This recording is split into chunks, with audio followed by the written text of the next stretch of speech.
gente vai falar um pouquinho sobre os aspectos que são essenciais no controle da qualidade das refeições, o cumprimento das legislações sanitárias.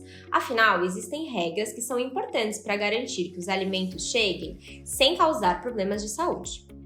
Uma das principais normas é a Portaria 2619 de 2011 da Secretaria Municipal de Saúde, que traz regras e diretrizes para estabelecer a segurança dos alimentos oferecidos. Ela fala que ela traz regras desde o momento da escolha, a seleção dos alimentos, o como armazenar, preparar e distribuir as refeições de forma segura. Essa foi uma das referências que utilizamos para construir o nosso curso de boas práticas. A gente sabe que na prática não é tão simples seguir essas normas, então é importante alguma ajuda para realizar essas adaptações, mas seguindo as normas sanitárias. Elas são importantes porque elas protegem tanto os trabalhadores quanto os consumidores. Então a gente vai entender melhor como que a gente aplica essas regras na realidade do dia a dia.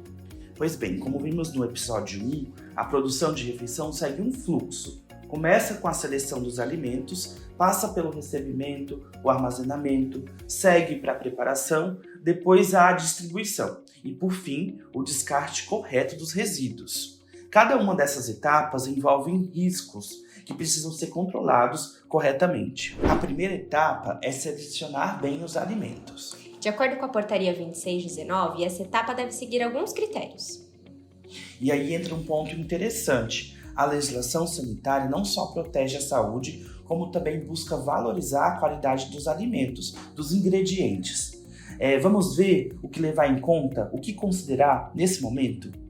Primeiro, é importante que a gente dê preferência a fornecedores que sejam confiáveis e a produtos que podem ser rastreados. O ideal é contar com esses alimentos da agricultura familiar e de produção agroecológica, que são alinhados aos princípios do rolê. Os alimentos e ingredientes devem estar com uma boa aparência, sem sinais de deteriorização, mofo, cheiros estranhos ou coloração alterada. As embalagens, elas devem estar intactas, sem estufamento, sem rasgos e com a rotulagem completa, incluindo informações sobre a validade e sobre a composição desse alimento. E por último, e não menos importante, é essencial verificar a data e a validade e as condições de armazenamento dos alimentos no momento da compra. A segunda etapa desse fluxo de produções é o recebimento dos alimentos. Essa etapa ela é voltada para quem escolhe ou comprar à distância ou pede em grandes quantidades para receber na unidade produtiva. Segundo a Portaria 2619, os alimentos devem ser checados no momento da entrega, para garantir que atendam aos critérios de qualidade e segurança. Como? A integridade das embalagens e rótulos, as condições adequadas de armazenamento e transporte, o prazo de validade dentro dos limites recomendados e a conformidade com as especificações de origem, incluindo a rastreabilidade dos produtos. Se algum dos critérios não estiver correto, como se o alimento estiver deteriorado, se a temperatura estiver inadequada ou se as embalagens estiverem rasgadas, é importante recusar o recebimento desse produto para prevenir os riscos de contaminação. Depois de recebidos, os alimentos precisam ser armazenados corretamente. Conforme a legislação, esses produtos devem ser organizados de acordo com a sua categoria. Então, por exemplo, os alimentos secos, os alimentos resfriados, os congelados. É necessário também realizar o monitoramento contínuo da temperatura dos equipamentos onde esses alimentos estão armazenados. Além disso, é importante manter a limpeza e a organização desses locais de armazenamento para evitar pragas e contaminações. Um método interessante também a ser adotado é o controle do estoque utilizando o princípio PVPS. O primeiro alimento a vencer é o primeiro alimento que sai, o primeiro alimento que é utilizado.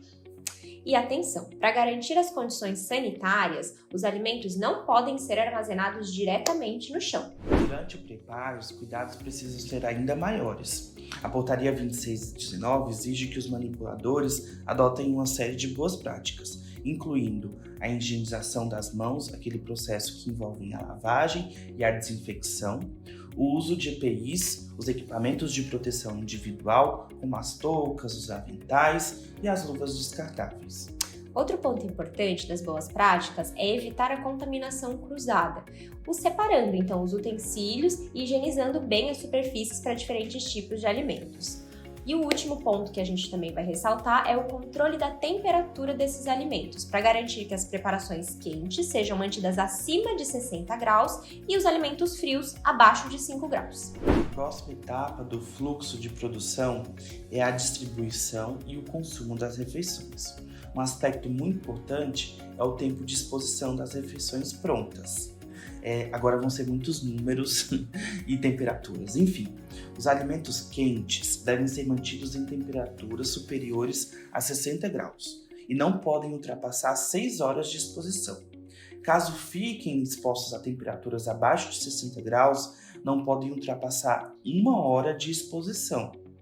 Já os alimentos frios podem ficar até 4 horas expostos, se mantidos a temperatura de 10 graus Celsius. Ou seja, ou caso estejam em temperaturas entre 10 graus e 21 graus, por no máximo 2 horas de exposição. Como o Luan disse, são muitos números, né? Então, para ficar mais fácil, todos esses valores, essa tabelinha, vai estar no material que está junto, né, disponibilizado junto com esse vídeo.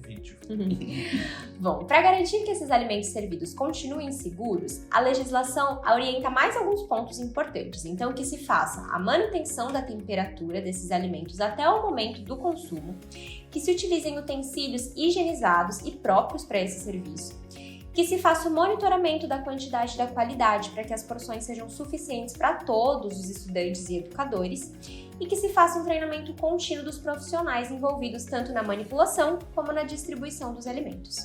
Os consumidores, aqui no nosso caso os estudantes e educadores, presentes no rolê agroecológico também devem ser orientados a adotarem boas práticas no momento de montar o prato, de se servir. Eles devem ser orientados a evitar o desperdício, trazer para o prato apenas o que vai comer. Dessa forma, a gente consegue buscar que todos os presentes consigam se servir, consigam viver essa experiência. De forma organizada. De forma organizada. Nesse episódio, entendemos sobre a importância do cumprimento das normas sanitárias em cada etapa do preparo das refeições. E uma das formas de monitorar a segurança dos alimentos preparados é a realização da coleta de amostra dessas preparações. Para ensinar, para relembrar como coletar essas amostras, preparamos um vídeo especial para disponibilizar para vocês. Então esse será o tema da nossa próxima pitada. Não percam esse episódio. Até já! Até já!